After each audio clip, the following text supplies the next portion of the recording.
ಏನು ಅಂಗಡಿ ದೂರ ಮಾಡಿದ್ರ? ಅಂಗಡಿ ಸರಿ ಉಂಟಮ್ಮ. ನಾನು ನಿಮಗೆ ನಮಸ್ಕಾರ ಕೊಟ್ಟಾಗ ನೀವು ಬಹುಶಃ ಬಾಯಿ ಒಳಗೆ ಹಾಗೆ ಕೇಳಲೇ ಇಲ್ಲ.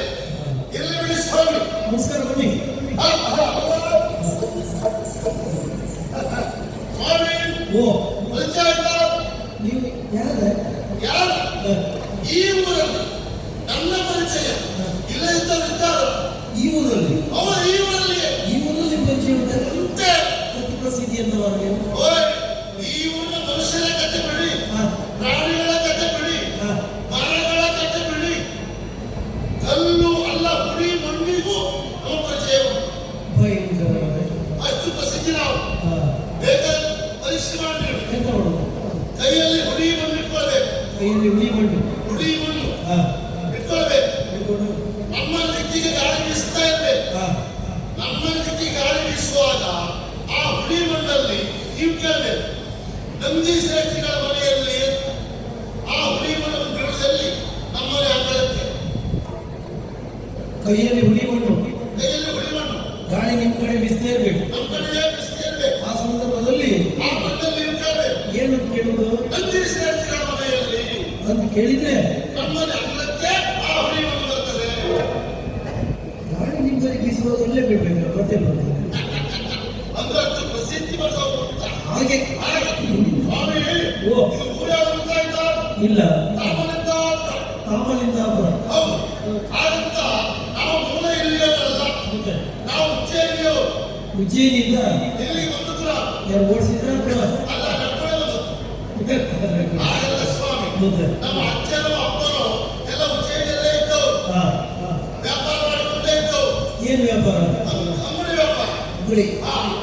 ಬೇಕಾದಂತ ಸಾಮಗ್ರಿಗಳು ಜಿರ್ಸಿ ಅಂಗಡಿ. ಆ ವಿಷಯ ಅಂತ ಹೇಳಿದ್ರೆ ಅಲ್ಲಿ ಹೀಗೆ ಎತ್ತು ವಿಕ್ರಮಾದಿತ್ಯ ಆಡಳಿತಲ್ವಾ, ಅಲ್ಲಿ ಕ್ರಮ ಉಂಟು ಸ್ವಾಮಿ. 16ರಲ್ಲಿ 1 ಅಂಶ ಲಾಭವನ್ನು ನಾವು ಇಟ್ಕೊಂಡು ಉಳಿದೆಲ್ಲ ಅವ್ರಿಗೆ ಕೊಡ್ಬೇಕು. ಒಂದು ಮಾತ್ರ ನಮಗೆ. ಆಗ ನಮ್ಮ ಅಜ್ಜನ ಅಪ್ಪವಾದ ಮಕ್ಕಳು ಈ ರೀತಿಯಾಗಿ ಇಲ್ಲಿ ವ್ಯಾಪಾರ ಮಾಡಿ ಕೂತ್ಕೊಂಡ್ರೆ ಸಂಪಾದನೆ ಮಾಡ್ಲಿಕ್ಕೆ ಆಗುದಿಲ್ಲ. ಹೆಚ್ಚಿಗೆ ಲಾಭ ಆಗಬೇಕು ಅಂತ ಆದ್ರೆ ಈ ಊರನ್ನು ಬಿಟ್ಟು ಬೇರೆ ಊರಿಗೆ ಹೋಗುವಂತ ಅರ್ಥ ಆಯ್ತಲ್ಲ.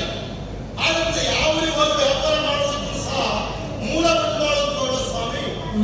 ಮೂಲ ಬಂಡವಾಳ ಬೇಕಲ್ಲ ಅಂತ ಆಲೋಚನೆ ಮಾಡುವಾಗ 100 ಕೊಡ ತುಪ್ಪ ಹಿಡ್ಕೊಂಡು ನಮ್ಮ ಅಲ್ಲಿಂದ ಹೋಗ್ಬಿಟ್ಟೆ. ದಾರಿಯಲ್ಲಿ ಬರುವಾಗ ಈಗ ನೋಡ್ತೇವೆ ಒಂದು ಸಂತೆ ಆಗ್ತಾ ಇತ್ತು. ಹೌದು. ಆ ಸಂತೆಯಲ್ಲಿ ಹೋಗಿ ತುಪ್ಪದ ಕೊಡ ಇಟ್ಕೊಂಡು ಕೂತೆ. ಆಚೆ ನೋಡ್ತಾ ಏನ್ ನೋಡುದು, ತುಪ್ಪದ ವ್ಯಾಪಾರಿಗಳು ಬಹಳ ಜನ ಇದ್ದಾರೆ. ಎಲ್ಲ ತುಪ್ಪದ ವ್ಯಾಪಾರಿಗಳೇ ಇದ್ದಾರೆ. ಆಗ ನಾವು ಕೂತ್ರೆ ನಮಗೆ ಬೇಗ ವ್ಯಾಪಾರ ಆಗ್ತದಾ? ಆ ಬೇಗ ವ್ಯಾಪಾರ ಆಗ್ಬೇಕು ಅಂತ ಆದ್ರೆ ಬುದ್ಧಿವಂತಿಕೆ ಮಾಡಬೇಕು ಅಂತ ಆಲೋಚನೆ ಮಾಡಿ ಬುದ್ಧಿವಂತಿಕೆ ಮಾಡಿ ಏನ್ ಮಾಡಿದ್ರಿ? ಪಕ್ಕದ ಹತ್ರ ಕೇಳಿದೆ, ನಿಮ್ಮ ತುಪ್ಪದ ಕೊಡಕ್ಕೆ ಎಷ್ಟು ಬಂತು? ಅವೇನು ಹೇಳಿದ? 1,000 ಅಂತ ಹೇಳಿದ. ತುಪ್ಪದ ಕೊಡಕ್ಕೆ 1,000 ಅಂತ ಹೇಳಿದ. ಆ ಬುದ್ಧಿವಂತಿಕೆ ಮಾಡಿ ನಮ್ಮ ತುಪ್ಪದ ಕೊಡಕ್ಕೆ 700. ಅವನು 1,000, ನಮ್ಮದು 700. ಹೇಗೆ? ನೀವು ಪೂರೈಸ್ತದೆ, ನಮಗೆ ಪೂರೈಸ್ತದೆ. ಹೇಗೆ? ಅದು ಬುದ್ಧಿವಂತಿಕೆ. ಇಲ್ಲಿವರೆಗೆ ಈ ಸತ್ಯ ವಿಚಾರವನ್ನ ಯಾರಿಗೂ ಹೇಳಿಲ್ಲ. ನೀವು ನಮ್ಮವರನ್ನು ಕಾರಣಕ್ಕಾಗಿ ಹೇಳುವುದು ನಾನು ಯಾರು ಒಬ್ಬರದ್ದು ಹೇಳುವುದಿಲ್ಲ. ಆದ್ರೆ ಎಲ್ಲರೂ ಹೇಳ್ತೇನೆ. ಯಾರು ಒಬ್ಬರದ್ದು ಹೇಳುವುದಿಲ್ಲ. ಯಾರು ಹೇಳುವುದಿಲ್ಲ. ನೀವು ನಮ್ಮವರನ್ನು ವಿಶ್ವಾಸ ಇಟ್ಟಿದ್ದೀರಲ್ಲ, ಹೌದಲ್ಲ? ನಾವು ಒಬ್ಬರದ್ದು ಹೇಳುವುದೇ ಇಲ್ಲ. ಒಬ್ಬರದ್ದು ಹೇಳುವುದಿಲ್ಲ. ಹಾಗಾದ್ರೆ ಕೇಳಿ, ಅವರ ತುಪ್ಪದ ಕೊಡಕ್ಕೆ 1,000, ನಮ್ಮದು 700. ನಮಗೆ ಹೇಗೆ ಪೂರೈಸ್ತದೆ? ನಮ್ಮ ತುಪ್ಪದ ಕೊಡದಲ್ಲಿ ಪೂರ್ಣ ತುಪ್ಪ ಇರುವುದಲ್ಲ, ಅರ್ಧ ಎಮ್ಮೆ ಸಗಣಿ, ಮೇಲ್ಗಡೆ ತುಪ್ಪ. ಎಮ್ಮೆ ಸಗಣಿಯಾ?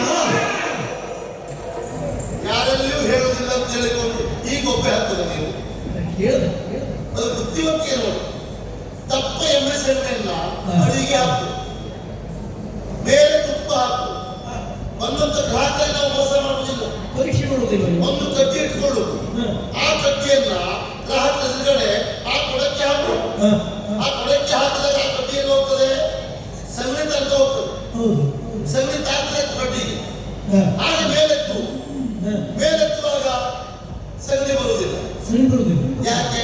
ಹ. ಮೇಲ್ಗಡೆ ತುಪ್ಪ ಇರುವುದಿಲ್ವಾ? ಹೌದು. ತುಪ್ಪದಲ್ಲಿ ಸಗಣಿ ಬಂದ್ರು ಮೇಲಕ್ಕೆ ಬರುವಾಗ ಆ ಸಗಣಿಯನ್ನ ತುಪ್ಪ ಒರೆಸಿಕೊಂಡೇ ಬರ್ತದೆ. ಯವ್ವ, ಯವ್ವ, ಯವ್ವ, ಯವ್ವ. ಇದು ಬುದ್ಧಿವಂತಿಕೆ. ಹಾಗೆ 700 ಲೆಕ್ಕ ಹಾಕಿ 3 ಕೂಡ ತುಪ್ಪವನ್ನು ಮಾರಾಟ ಮಾಡಿದೆ. ಹ. ಬೇಗ ಬೇಗ ವ್ಯಾಪಾರ ಆಯಿತು. ವ್ಯಾಪಾರ ಆಗಿ ಒಂದು ಕ್ಷಣವೂ ಮತ್ತೆ ಅಲ್ಲಿರಲಿಲ್ಲ. ಇಟ್ಟಿದ್ರೆ ಊರು ಬಿಟ್ಟಿದ್ದೆ. ಅಲ್ಲಿ ಬಿಟ್ಟು ದೊಡ್ಡದೇ. ಅಂದ್ರೆ ಕೊಡ ತುಪ್ಪದ ಕೊಡ ತಕೊಂಡು ಮನೆಗೆ ಹೋಗಿ ಬಿಟ್ಟಿದ್ರೆ ನನಗಂತೂ ಗೊತ್ತಿಲ್ಲ. ಹ. ನಾನಂತೂ ಆ ಊರಲ್ಲಿ ಇಲ್ಲ. ಆ ಊರಲ್ಲಿ ಇದ್ದಿದ್ರೆ ನಮ್ಮ ಹೆಣವು ಇವತ್ತು ಸಿಗುದಿಲ್ಲ ಆಗಿತ್ತು. ಈ ಬುದ್ಧಿವಂತಿಕೆಯಿಂದ ವ್ಯಾಪಾರ ಮಾಡಿಕೊಂಡು ನೇರವಾಗಿ ಇಲ್ಲಿ ಬಂದದ್ದು. ರಾಮಲಿಂಗಾಪುರಕ್ಕೆ ಬರುವಾಗ ಸಣ್ಣ ಅಂಗಡಿ ಮಾಡಿ ಪ್ರಥಮದಲ್ಲಿ. ಹಾಗೆ ವ್ಯಾಪಾರ ಆಗ್ತಾ ಹೋಯ್ತು.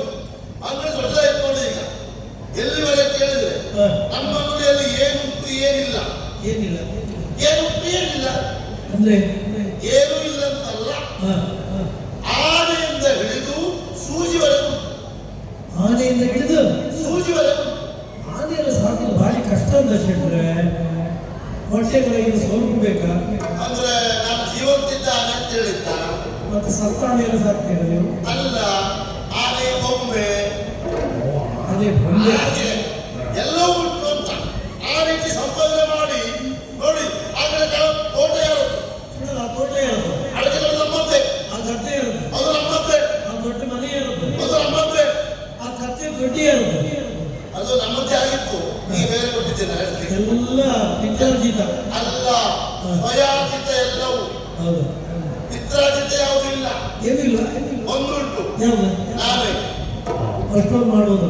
ಇಷ್ಟು ಬಿಟ್ರೆ ಮೊದಲು ಸ್ವಯಾರ್ಜಿತವೇ. ಇಷ್ಟು ವ್ಯಾಪಾರ ಮಾಡಿಕೊಂಡಿದ್ದವ ನಾವು ನೋಡಿ. ಆಶ್ಚರ್ಯದಲ್ಲ ಸ್ವಾಮಿ. ಇದಕ್ಕಿದ್ದ ಆಶ್ಚರ್ಯ ಇದೆ. ಏನು? ಒಳ್ಳೆ ವ್ಯಾಪಾರ ಆಗೋ ಹೊತ್ತಿಗೆ ಹ. ವ್ಯಾಪಾರ ನಿಂತೇ ಹೋಯ್ತು. ಈಗ ಏನೇನು ವ್ಯಾಪಾರವೇ ಇಲ್ಲ. ಹಿಂಗೆ ಅಂಗಡಿ ಬಾಗಿಲು ಹಾಕುವುದೇ ಅಂತ ಆಲೋಚನೆ ಮಾಡುವ ಹೊತ್ತಿಗೆ ಆಶ್ಚರ್ಯ ನೋಡಿ.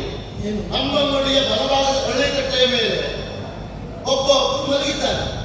ಅವು ಯಾವ ಹೊತ್ತಿಗೆ ಒಂದು ಮಲ್ಕೊಂಡು ಆ ಹೊತ್ತಿಂದ ಇವತ್ತುವರೆಗೂ ವ್ಯಾಪಾರಕ್ಕೆ ಪುಸ್ತಕ ಇಲ್ಲ. ಆಶ್ಚರ್ಯದಲ್ಲೀಗ ಅವು ಹಳ್ಳಿಕಟ್ಟೆಯ ಮೇಲೆ ಮಲಗಿದ್ದಾಗಲೇ ಎಷ್ಟು ವ್ಯಾಪಾರ ಆಗ್ತಾ ಉಂಟು ಅಂತ ಆದ್ರೆ ಅವ್ನು ನಮ್ಮ ಮನೆಗೆ ಬಂದ್ರೆ ಎಷ್ಟು ವ್ಯಾಪಾರ ಆಗ್ಲಿಕ್ಕಿಲ್ಲ. ಇರ್ಲಿಕ್ಕಿಲ್ಲಪ್ಪ. ಮನೆಯ ವ್ಯಾಪಾರ ಬೇಕು. ಎಂತ ಮಾತಾಡ್ತೀರಿ? ಮನೆ ವ್ಯಾಪಾರ ಆಗ್ತದ? ಈ ಪುಟ್ಕುಟಿ ಮನೆ ಬದಲಾಗಿ ಮತ್ತೆ ಅರಮನೆ ಮಾಡುವಂತ ಯೋಗ ಬಂತು. ಖಂಡಿತ ಹೌದು. ಹಾಗಾಗಿ ಅವನ ಬಗ್ಗೆ ಕೇಳಬೇಕು, ವಿಚಾರ ಮಾಡಬೇಕು ಅಂತ ಆಲೋಚನೆ ಮಾಡ್ತಾ ಇದ್ದವ. ನೋಡುವ ಅವನು ಯಾರು, ಏನು, ಎಲ್ಲಿಂದ ಬಂದವ,